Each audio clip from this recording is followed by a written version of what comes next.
So hello everyone, welcome to the Awakeners. तो यार आज से हम लोग एक नई सीरीज की शुरुआत करने जा रहे हैं जिसमें हम लोग पढ़ने वाले हैं टाइप्स ऑफ गवर्नमेंट बॉडीज। यानी कि हम कहें हमारी जो नेशनल या और स्टेट या फिर हम कहें रीजनल जो कमीशंस हैं या फिर हम कहें जो गवर्नमेंट अथॉरिटीज हैं उनके बारे में हम लोग डिस्कस करने वाले हैं इस पूरी की पूरी सीरीज में।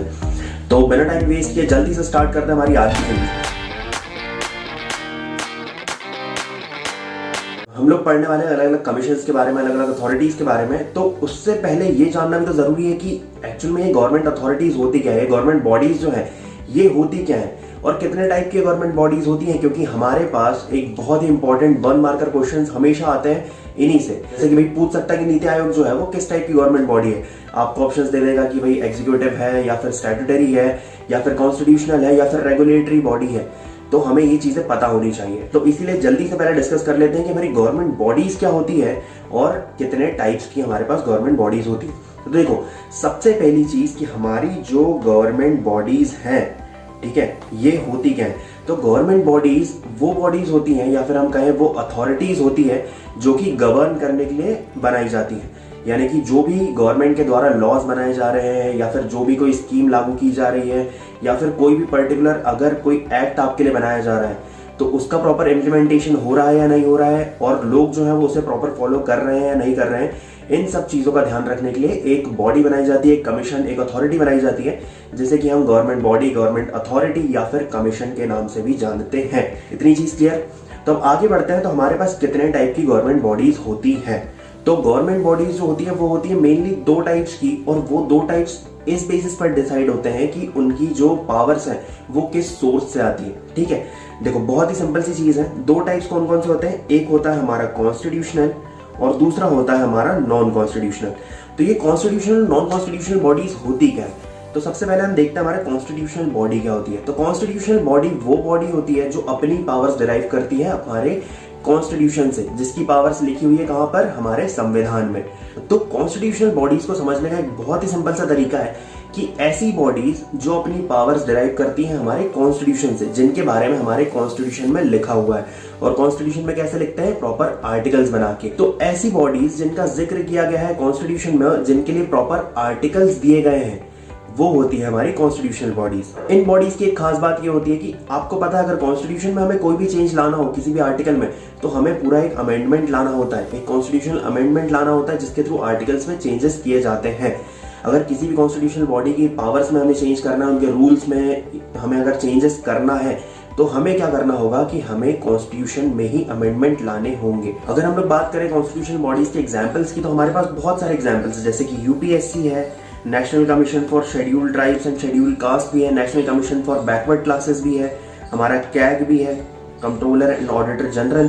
उसके बाद हम देखें तो हमारे पास इलेक्शन कमीशन भी है जिसका जिक्र किया गया आर्टिकल 324 से 329 में।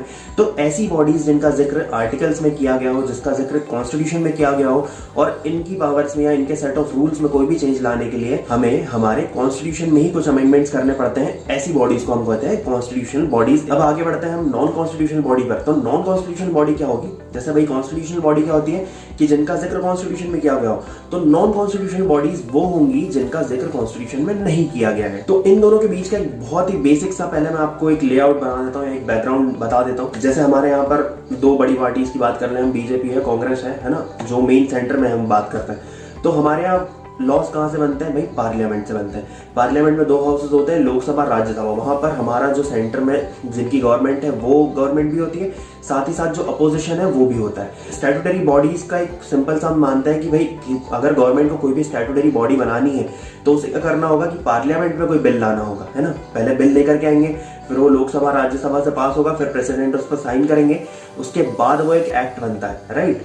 तो जहां पर अपोजिशन भी इन्वॉल्व है, राइट, जैसे अभी हम लोग बात करें मोदी जी हैं, राहुल गांधी है, तो इन दोनों को मिलकर के एक चीज पर मेजोरिटी जब फॉर्म होगी उसके बाद ये बिल एक्ट बनेगा। वहीं बात करें हम लोग एग्जीक्यूटिव बॉडी की तो यहाँ पर अपोजिशन का कोई रोल ही नहीं है। जो हमारी रूलिंग गवर्नमेंट है वो ही अगर कोई भी कमीशन या फिर कोई अथॉरिटी फॉर्म कर देती है सिर्फ अपने इससे, क्योंकि वो रूल कर रही है, तो उसे कहा जाता है एग्जीक्यूटिव बॉडीज। आई होप थोड़ा बहुत क्लियर हुआ होगा। आगे हम लोग और इस चीज को डिस्कस करते हैं। तो सबसे पहले देखते हैं स्टैट्यूटरी बॉडीज क्या होती है। तो स्टैट्यूटरी बॉडीज वो होती है जो पार्लियामेंट के एक्ट से बनती है, ठीक है। और इन्हें स्टैट्यूटरी क्यों कहा जाता है? क्योंकि ये स्टैट्यूज के थ्रू बनती है। स्टैट्यूज क्या होते हैं? ऐसे एक्ट्स होते हैं जो कि पार्लियामेंट के द्वारा या फिर हम कहें स्टेट लेजिस्लेटिव के द्वारा पास किए जाते हैं। ये बॉडीज अपनी पावर डिराइव करती हैं फ्रॉम द स्टैट्यूट्स और द एक्ट्स जो कि पार्लियामेंट या फिर हमारे स्टेट लेजिस्लेचर के द्वारा बनाए गए हैं। चलिए, इसके एग्जांपल्स की हम लोग बात करें तो स्टैट्यूटरी बॉडीज के बहुत सिंपल एग्जांपल्स है, जैसे कि सेबी है ना, securities and exchange board of India. NHRC है, ये भी एक्ट के थ्रू बना है, एनएचआरसी एक्ट के थ्रू बना है। या फिर हम बात करें नेशनल कमीशन फॉर वुमेन की, तो ये भी एक्ट के थ्रू बना है। तो ऐसी बॉडीज जिनका फॉर्मेशन स्टैट्यूट्स या फिर एक्ट के थ्रू होता है उन्हें स्टैट्यूटरी बॉडीज कहते हैं। अब हम लोग बात कर लेते हैं एग्जीक्यूटिव बॉडीज की।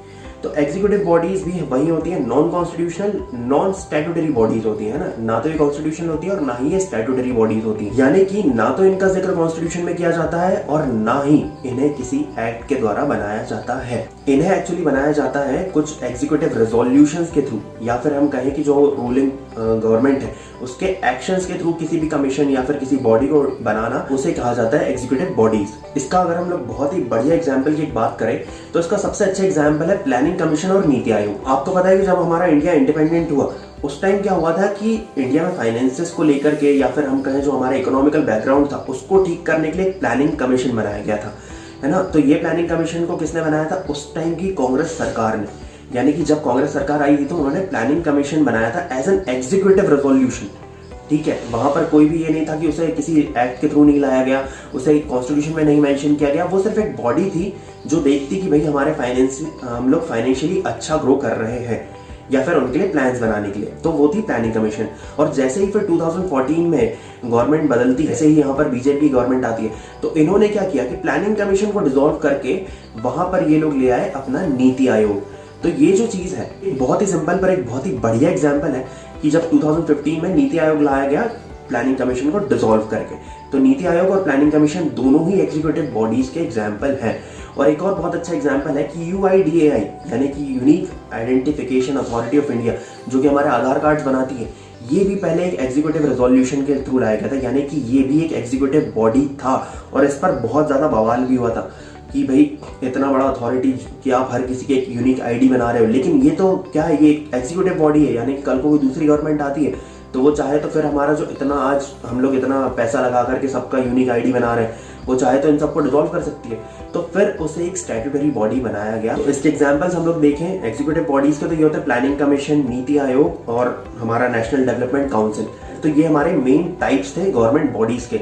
लेकिन इसके अलावा भी कुछ बॉडीज होती हैं, लाइक हमारे पास रेगुलेटरी बॉडीज होती हैं, जुडिशियल बॉडीज होती हैं, क्वासी जुडिशियल बॉडीज होती हैं। तो ये क्या होती है, इन्हें हम लोग जल्दी से सिर्फ 2 मिनट का टाइम और लेंगे और जल्दी से डिस्कस कर लेंगे, ठीक है। तो रेगुलेटरी बॉडीज क्या होता है? रेगुलेटरी बॉडीज वो बॉडीज होती है जो कि किसी पर्टिकुलर या फिर हम कहें स्पेसिफिक एरिया में ये देखती है, सुपरवाइज करती है या फिर रेगुलेट करती है कि सभी चीजें प्रॉपरली हो रही है या नहीं हो रही है। जो लॉज बनाए गए हैं, जो रूल्स है, जो सेट ऑफ रूल्स है, ये सभी चीजें अच्छे से फॉलो हो रही है नहीं हो रही है, कुछ उल्टी सीधी चीजें तो नहीं हो रही है। ये सुपरवाइज और रेगुलेट करने का काम होता है रेगुलेटरी बॉडीज का। और ये जो रेगुलेटरी बॉडीज होती हैं ये इंडिपेंडेंट होती है फ्रॉम द गवर्नमेंट, यानी कि इन पर गवर्नमेंट का कोई भी प्रेशर नहीं होता है। ये इंडिपेंडेंट होती है फ्रॉम द गवर्नमेंट रूल, ताकि ये लोग अपने फंक्शंस या फिर जो भी चीज, अगर आप लोग किसी भी चीज में सुपरवाइज कर रहे हो तो इनके ऊपर कोई भी दबाव नहीं होता है, कोई प्रेशर नहीं होता गवर्नमेंट की तरफ से। तो ये लोग जो होते हैं वो अपना काम ज्यादा अच्छे से कर सकते हैं। और इनके बारे में कुछ मेन पॉइंट्स की बात करें तो ये लोग इंश्योर करते हैं सेफ्टी और स्टैंडर्ड्स किसी भी पर्टिकुलर सेट ऑफ एरिया के लिए। जो भी रूल्स बनाए गए हैं, जो भी लॉज बनाए गए हैं, उसके सेफ्टी और स्टैंडर्ड्स का ध्यान ये लोग रखते हैं। इसी के साथ साथ हम बात करें तो ये लोग कुछ अपने हिसाब से रूल्स भी बनाते हैं, कुछ लॉज भी बनाते हैं, ताकि उस जो पर्टिकुलर एरिया में जो भी काम हो रहा है वो लोगों के लिए सही हो रहा है या नहीं हो रहा है, या फिर कुछ और चेंजेस लाने हैं या फिर टाइम के साथ कुछ और बदलाव लाने की जरूरत होती है, तो उसका भी ध्यान यही लोग रखते हैं। और इसी के साथ बात करें तो ये लोग अपनी पावर्स ड्राइव करते हैं लेजिस्लेटिव एक्ट्स के थ्रू। अब देख लेते हैं हम इसके एग्जांपल्स। तो एग्जांपल से ये चीज ज्यादा आप लोगों को समझ आएगी।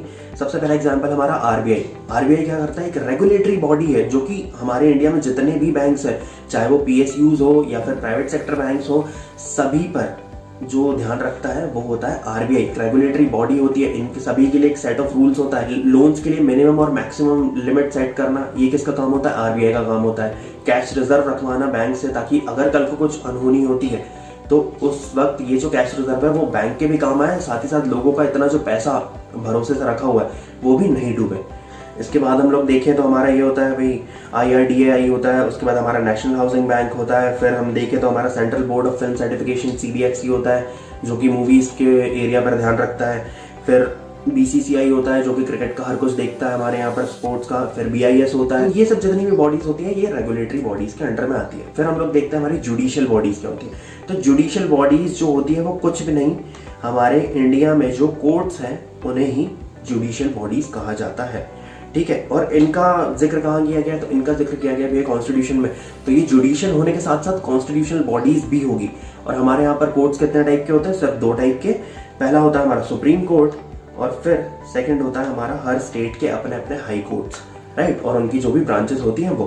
तो इनका काम क्या होता है, देश में जो लॉ एंड ऑर्डर है अगर वो कहीं टूट रहा है या फिर अगर देश में कोई भी डिस्प्यूट्स हो रहे हैं, कोई भी प्रॉब्लम्स आ रही है, तो उन्हें रिजॉल्व करने का, और जो लॉज प्रॉपरली चल रहे हैं या नहीं चल रहे हैं उसको लेकर के अगर कोई डिस्प्यूट होता है तो वो देखना काम है हमारे कोर्ट्स का, हमारी जुडिशियल बॉडीज का। फिर हमारे पास एक और लास्ट होती है क्वासी जुडिशियल बॉडीज। तो ये क्वासी जुडिशियल बॉडीज क्या होती है, तो क्वासी जुडिशियल होता है यानी कि जुडिशियल तो है लेकिन पूरे मायने में नहीं है, ठीक है, यानी कि इनके पास पूरी पावर्स नहीं है जो जुडिशियल बॉडीज के पास होती है। क्वासी जुडिशियल बॉडीज एक्चुअली ऐसी बॉडीज जिनका काम थोड़ा थोड़ा कोर्ट्स के जैसा ही होता है, यानी कि ये लोग सजा भी सुना सकते हैं, ये लोग जुर्माना भी लगा सकते हैं, लेकिन एक पर्टिकुलर लिमिट तक ही। इनका काम बहुत ज्यादा लिमिटेड होता है, इनका एरिया भी बहुत ज्यादा लिमिटेड होता है। जैसे हमारी जुडिशियल बॉडी है तो वो इंडिया के किसी भी मैटर पर इंटरफेयर कर सकती है, या फिर हम लोग हमारे इंडिया का कोई भी मैटर उठा करके वहां लेकर के जा सकते हैं। लेकिन क्वासी जुडिशियल बॉडीज जो होती है ना, यहाँ पर ये चीज होती है कि इन बॉडीज को एक पर्टिकुलर सेट ऑफ एरिया दिया जाता है। जैसे कि पर्टिकुलर डोमेन्स को लेकर के कुछ ट्राइब्यूनल्स बने होते हैं। हमारे पास एक NGT होता है, नेशनल ग्रीन ट्राइब्यूनल होता है, NHRC होता है, national human right commission tribunal होता है।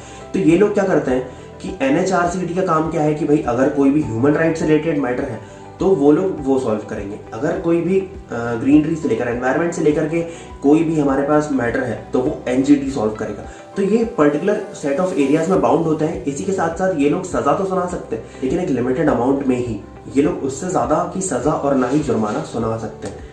तो इसके एग्जाम्पल्स हम लोग देख लेते हैं, जैसे कि सेबी होता है, securities and exchange board of India है, नेशनल ह्यूमन राइट कमीशन है, नेशनल ग्रीन ट्राइब्यूनल है। तो ऐसी बॉडीज जो कि सिर्फ और सिर्फ एक पर्टिकुलर एरिया में जुडिशियल मैटर्स परफॉर्म करती है उन्हें हम क्वासी जुडिशियल बॉडीज कहते हैं। सो आई होप कि ये लेक्चर आप लोगों के कुछ काम आया होगा, आप लोगों को टाइप्स ऑफ गवर्नमेंट बॉडीज अच्छे से समझ आ गई होगी। और बस एक छोटी सी रिक्वेस्ट है कि कमेंट बॉक्स में प्लीज अपने व्यूज जरूर रखें कि लेक्चर कैसा था, या फिर कुछ और इम्प्रूवमेंट हमें करने की जरूरत है, या फिर कुछ और चीजें कम ज्यादा करने की जरूरत है, तो वो प्लीज हमें अपने व्यूज कमेंट बॉक्स में जरूर बताइएगा। और मिलते हैं नेक्स्ट वीडियो में, तब तक के लिए पढ़ते रहिए। All the best.